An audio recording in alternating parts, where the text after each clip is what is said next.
ស្ដីបងប្អូនទាំងអស់គ្នាថ្ងៃនេះថ្ងៃទី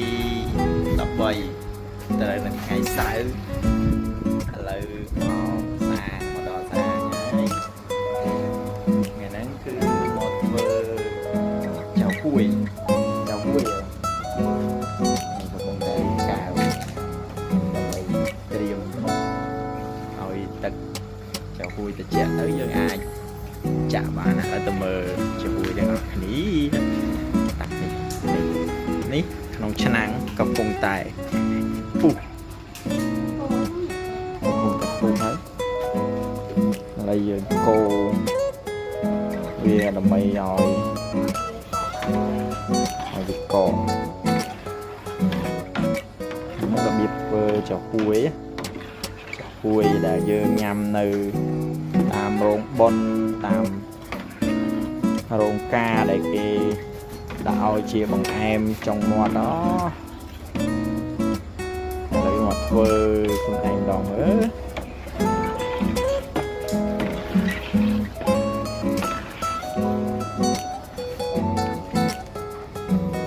ដឹងថាប្រសេះធ្វើយ៉ាងណាអានេះចាប់ដើមមកគឺរៀបដាក់រៀបចានរៀបអីបដានេះចុងភៅអ្នកជំនាញធ្វើរាល់ឆ្នាំឲ្យតែមានបនទៀននេះអ្នកខាងផ្សំគ្រឿង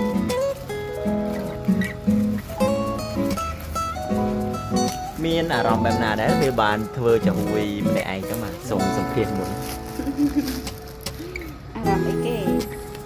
ភើមអី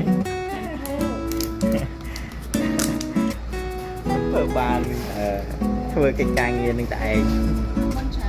បានបនច្រើននេះបាទចាំ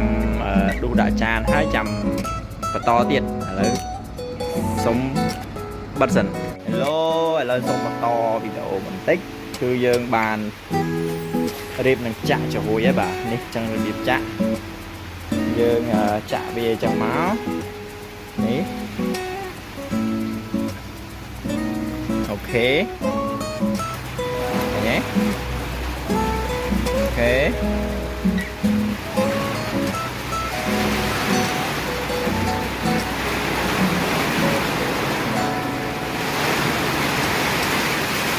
មេកំពុងតែភ្លៀង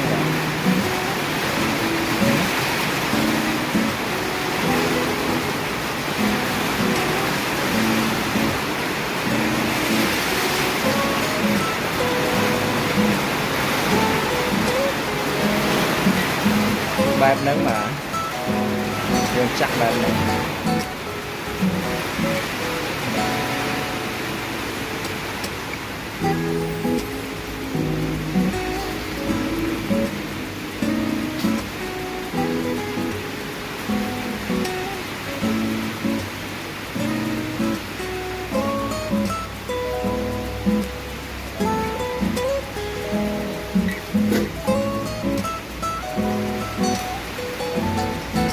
ចាក់ចឹងទៅរួចហើយទុកឲ្យវាកក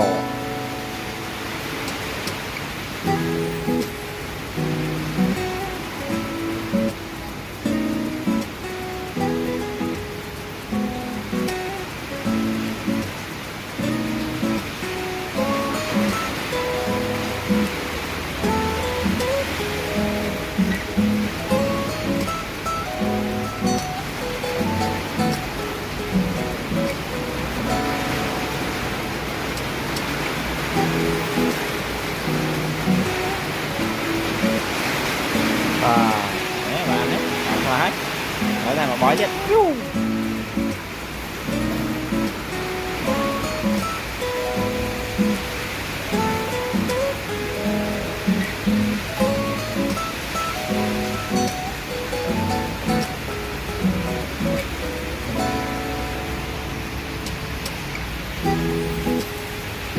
ចាំពីអ្នកប្រពន្ធ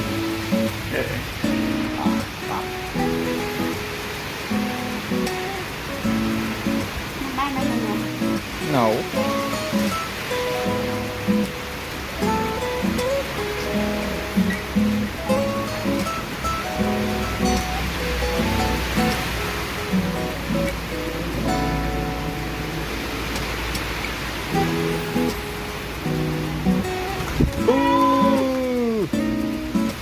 bật phim mới điện sao pa này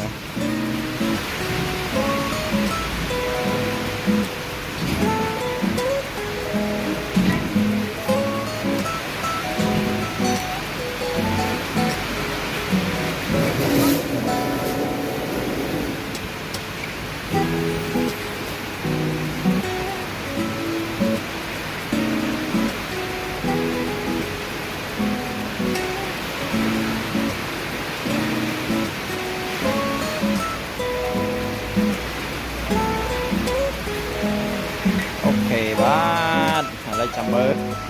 យើងបាទចប់ទាំងអស់គ្នា